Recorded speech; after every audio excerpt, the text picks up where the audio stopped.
Hello guys, today we will study about bioactive peptides and the dedicated research paper of using spent coffee grounds as a substrate to release potential bioactive peptides by the fermentation through Bacillus clausii.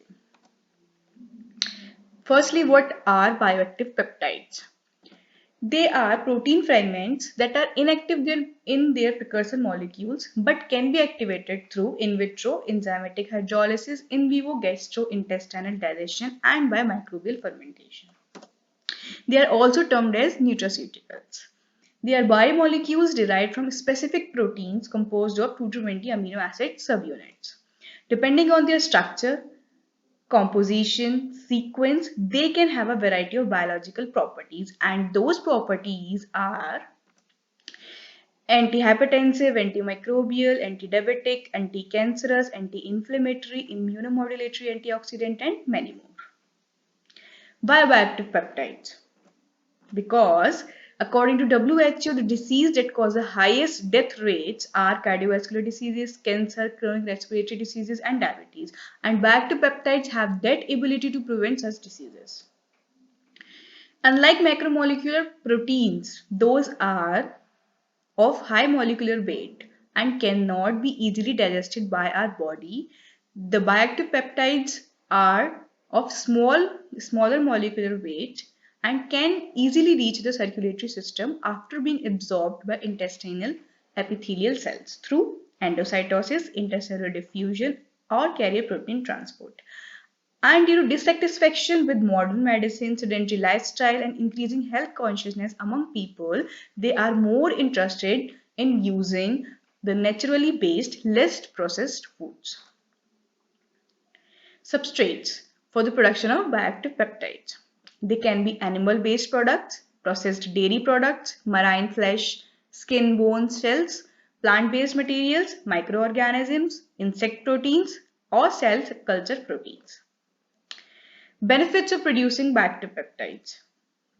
They have nutritional value, contain essential amino acids, enhance the overall nutrient profile of diets, have functional health benefits as they possess bioactivities, disease prevention and management. They are known to prevent or manage chronic diseases. Biodegradability, they reduce environmental pollution and have long-term ecological impact. They need fewer chemical inputs, and reduction in environment footprint generate from pharmaceutical industries, which are due to chemical manufacturing. Environmental sustainability, as the byproducts of agro-industrial waste or anything else are utilized in the production of bioactive peptides, they are a sustainable method to produce. The major steps involved in production are: first, enzymatic hydrolysis or fermentation through microbes; second, extraction through centrifugation and purification by chromatography. These are just the mostly used techniques which are used for the particular purpose. There can be other technique we can choose. Identification by mass spectrometry and NMR, bioactive verification by in vivo and in vitro, stability assay through GI digestion, pH, heat, salt.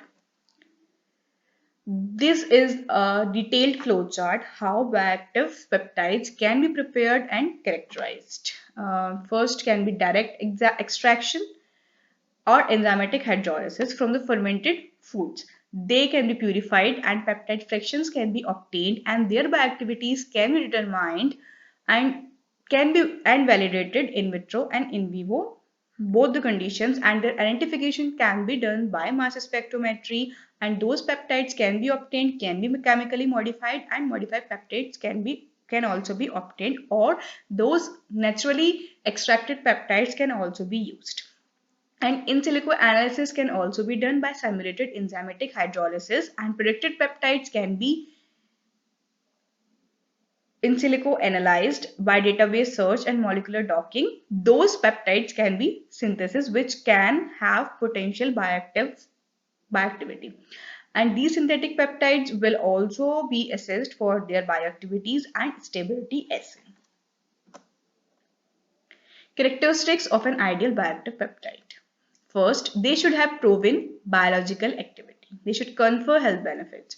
Cost-effective production, their production should not be costly and For that reason, fermentation is preferred than traditional enzymatic hydrolysis. And enzyme cost is very high, and that will lead to the increase in the cost of production of active peptides. Bioavailability and bioaccessibility should reach and absorb by circulatory system easily. Stability during processing, storage, digestion, they could not be digested by our enzymatic degradation occurring in our gastrointestinal tract. Specificity, they should not interfere with normal biological processes. They should be specific to their target only, and there should be no or minimal adverse effects.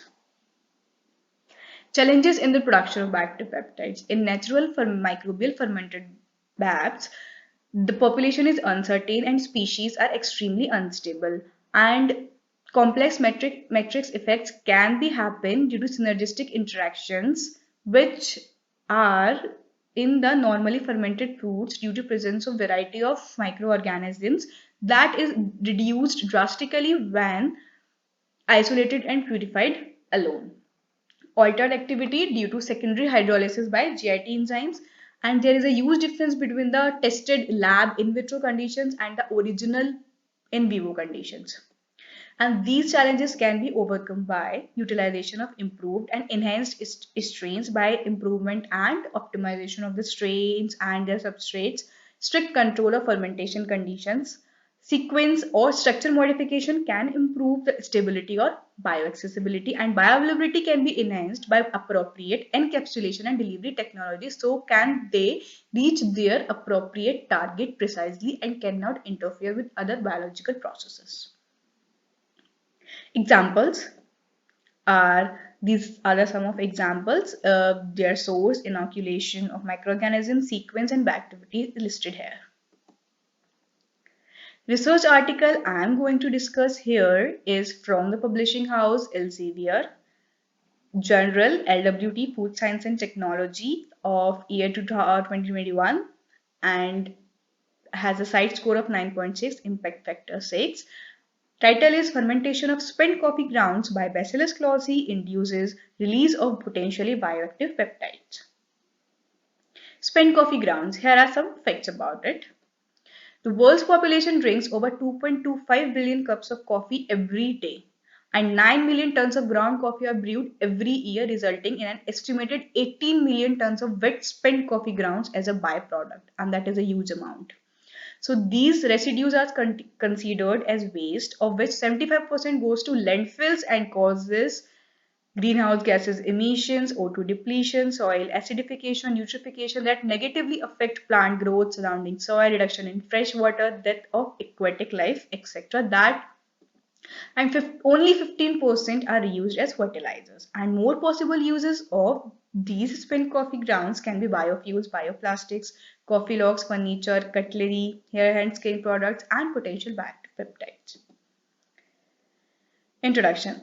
Firstly, what are spent coffee grounds? They are the residues obtained during the process of instant coffee preparation by the solid coca beans and contain 12 to 17% of protein and are a rich source of peptides.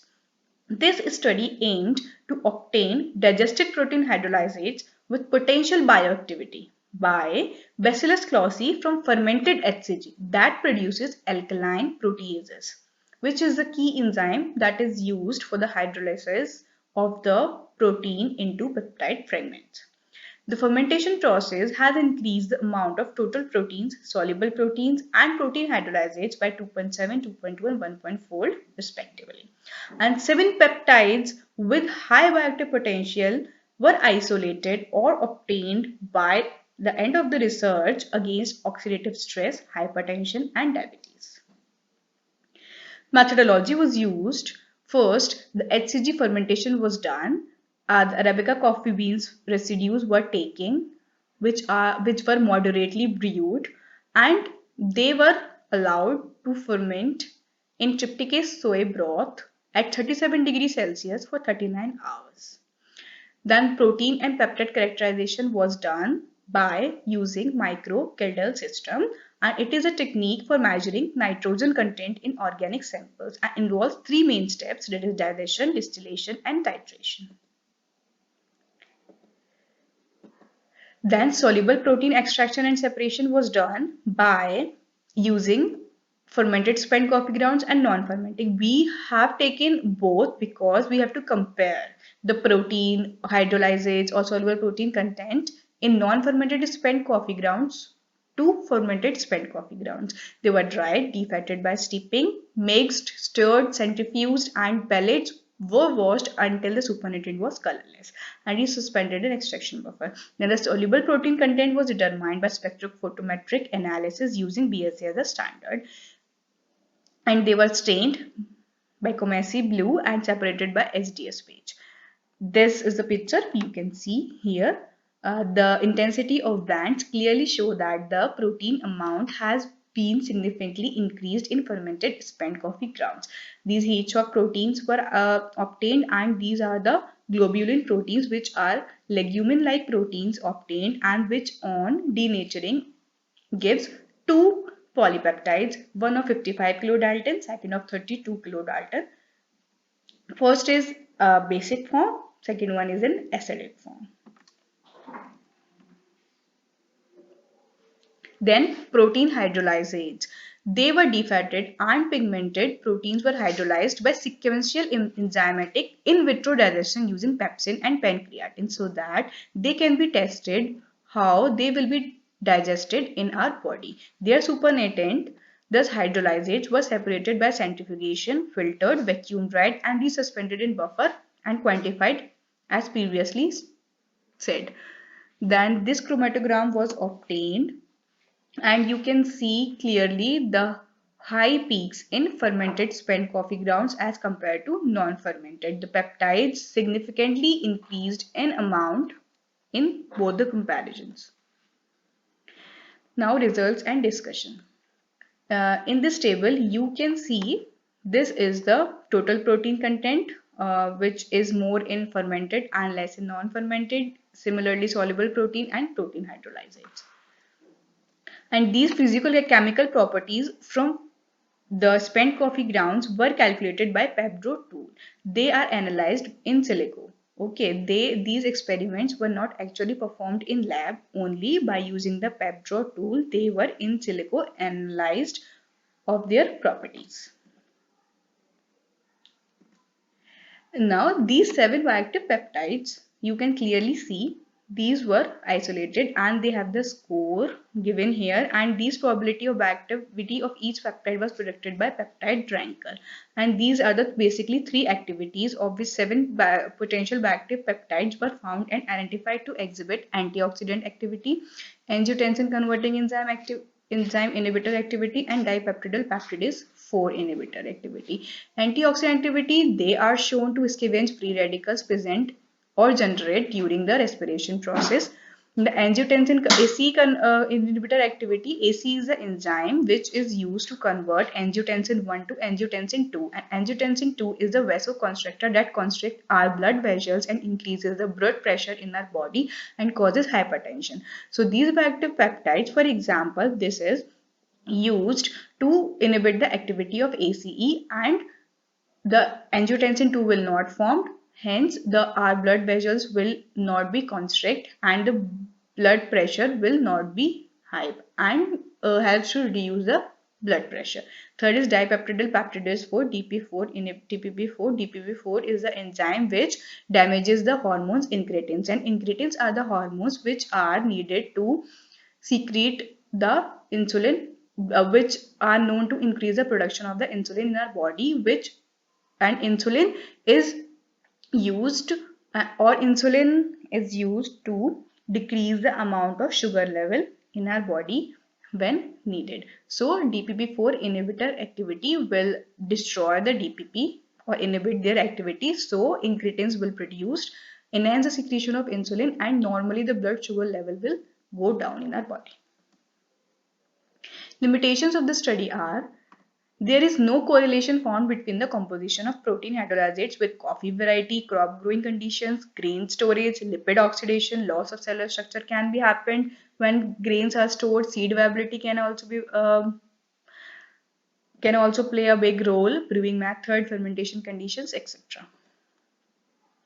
Future prospects: These are the global bioactive peptide market is projected to witness substantial growth, increasing from $250.3 million in 2023 to $419.8 million by 2033, with a notable compound annual growth rate of 5.3% during the projection period.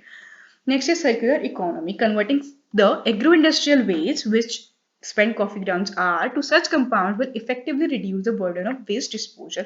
In circular economy, there is no or minimal waste generation, where the waste are recycled to use to form the other products. Sustainable approach. This will subsequently lead to reduction of greenhouse gases emission, waste dumping in water bodies. These are the references I have taken help of. Thank you.